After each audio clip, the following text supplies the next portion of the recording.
నమస్తే, welcome to Balagam TV. నేను మీ శ్రవంతి. రాజన్న సిరిసిల్ల జిల్లా కలెక్టర్ కార్యాలయం ముందు ఓదల్ నరేష్ అనే ఒక వికలాంగుడు ప్లకార్డ్స్ పట్టుకొని నిరసన తెలియజేస్తున్నాడు.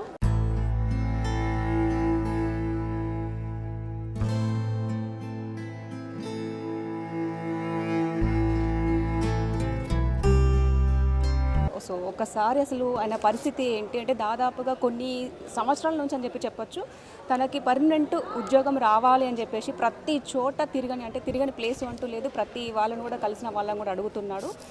ఈ రోజు సోమవారం కాబట్టి ప్రజావాణి కార్యక్రమాన్ని కూడా ఇక్కడికి వచ్చి కలెక్టర్ మేడంకి అయితే ఫిర్యాదు ఇవ్వడం కూడా జరిగింది. ఒకసారి మనము ఓదల్ నరేష్తో కూడా మాట్లాడదాం. అసలు ఏం జరిగింది, మరి ఎందుకు వచ్చావు, మరి కలెక్టర్ మేడంని సంప్రదించావా, మరి మేడం ఏమన్నారు అని చెప్పేసి ఒకసారి మనం ఓదల్ నరేష్తో కూడా మనం మాట్లాడదాము. మనం ప్లకార్డ్స్ పట్టుకున్నాడు.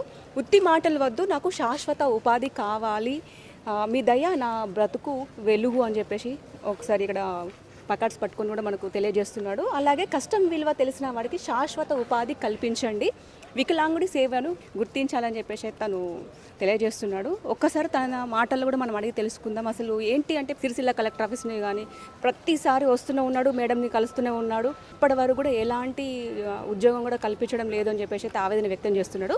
ఒకసారి తన మాటల్లో కూడా మనం అడిగి తెలుసుకుందాం. నమస్తే నరేష్. నమస్కారం మేడం, నా పేరు ఓదల్ నరేషు. నేను వేములవాడ పట్టణంలో గత 15 సంవత్సరాల నుండి మార్కానే నగర్ కాలనీలో అద్దె ఇంట్లో నివసిస్తున్నాను. ప్రతి చోట అంటే కరీంనగర్ కలెక్టర్ ఆఫీస్ కార్యాలయాన్ని సంప్రదిస్తున్నాడు. అలాగే రాజన్న సిరిసిల్ల జిల్లాలో ఉన్నటువంటి కలెక్టర్ గారి కార్యాలయం కూడా సంప్రదిస్తున్నాడు. ఇప్పటి వరకు ఎవరెవరిని అధికారిని కలిసారు, మరి వారు ఏమన్నారు అనే విషయాల గురించి కూడా మనం తను అడుగుదాము. చెప్పు నరేష్, అసలు ఎవరెవరిని కలిసావు, ఎవరెవరికి బాధని విన్నవించుకున్నావు? ఇప్పటికీ నేను చాలామంది మంత్రులను, ఎమ్మెల్యేలను, ఎమ్మెల్సీలను, ఆది శ్రీనివాస్ గారిని కానీ, చొప్పాండి ఎమ్మెల్యే మేడిపల్లి సత్యం కానీ, తుమ్మల నాగేశ్వరరావు కానీ, పొన్నం ప్రభాకర్ గారు కానీ చాలామంది అధికారులను కలిశాను. తెలంగాణ రాష్ట్రంలోనే ఒక వికలాంగుడు 9 సార్లు అరెస్ట్ అంటే అది మామూలు విషయం కాదు. జైలు పాలైనా, దెబ్బలు తిన్నా, లాఠీలతో కొట్టిరు. వికలాంగుడని చూడకుండా లాఠీలతో కొట్టారు. కాంగ్రెస్ ప్రభుత్వం వచ్చుట్లా కాంగ్రెస్ ప్రభుత్వం మనకు వస్తుంది, మనకు టైం వస్తుంది బాబు, నీ తప్పకుండా కాంగ్రెస్ ప్రభుత్వంలో నీకు మంచి ఉద్యోగం వస్తుందని చెప్పి అందరు అధికారులు మాటలు చెప్పారు. ఆ మాటలన్నీ ఉత్తగా అయిపోయినాయి, చేతగాని పనం అయిపోయింది. ఇప్పటికీ రాజన్న సిరిసిల్ల జిల్లాలో ఎన్ని డిపార్ట్మెంట్లు ఉన్నాయో అన్ని డిపార్ట్మెంట్లో లెక్క లేనన్ని దరఖాస్తులు ఉన్నా కానీ ఇప్పటి వరకు స్పందించిన దాఖలు లేవు. నాకు ఉద్యోగం రాకపోతే వేములవాడ టెంపుల్లో కూడా చాలా దరఖాస్తులు ఉన్నాయి. వేములవాడ కానీ, కొండగట్టు కానీ, ధర్మపూర్ కానీ, యాదగిరిగుట్ట కానీ, బాసర కానీ చాలా టెంపుల్లో దరఖాస్తులు ఉన్నాయి. ఇప్పటి వరకు నన్ను స్పందించే దాఖలు లేవు.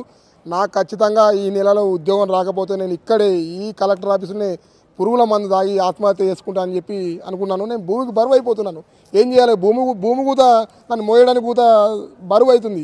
ఎందుకు వికలాంగుడికి ఇంత కష్టాలు పెట్టుకుంటారు అధికారులు, ఇంత అవుతుంది, భూమి కూత బాగా దుఃఖంతో ఉన్నది. ఖచ్చితంగా నాకు ఈ నెలలో నాకు ఉద్యోగం రాకపోతే ఈ బలగం టీవీ ద్వారా నేను ఆత్మహత్య చేసుకుంటానని చెప్పి, నేను చెట్టుకు ఊరేసుకుంటా అని చెప్పి నేను మనస్ఫూర్తిగా కోరుకున్నాను. నరేష్, ఇప్పటివరకు అంటే ప్రతి ఒక్క అధికారిని కలిసినా అని చెప్పేసి అంటున్నావు, నీ బాధను పుచ్చుకున్నా అని చెప్పేసి అంటున్నావు. కలిస్తే వారు ఏమంటున్నారు? అందరూ అధికారులను కలిసిన బాబు నేను చేస్తా అంటారు, చూస్తూ అంటారు. దరఖాస్తు ఇస్తే నేను పోయినాక చింపి పాడేస్తున్నారు. ఇప్పుడు ఆల్రెడీ మన రాజన్న సిరిసిల్ల జిల్లా ఇన్వాల్లో లెక్కలేని దరఖాస్తు ఉన్నాయి. స్వయంగా కలెక్టర్ గారికి కూడా గరిమా అగర్వాల్ గారికి ఒక మంత్రి లెటర్ ఇచ్చిన, ఎమ్మెల్యే లెటర్ ఇచ్చిన, వికలాంగుల కార్పొరేషన్ చైర్మన్ వాళ్ళు ఇచ్చారు. అందరూ నా బయోడేటా మొత్తం మేడంకు ఫోన్లో పెట్టారు. ఖచ్చితంగా ఈ అబ్బాయిని ఆదుకోవాలి, ఈ అబ్బాయికి సహాయం చేయాలని చెప్పి కలెక్టర్ గారు కూడా చెప్పారు. కలెక్టర్ గారు కూడా ఏం స్పందించలేదు. నాకు తొందరలోనే నాకు ఉద్యోగం రాకపోతే నేను ఈ మీడియా పరంగా నేను చనిపోతానని చెప్పి నేను ఆవేదన వ్యక్తం చేస్తున్నాను.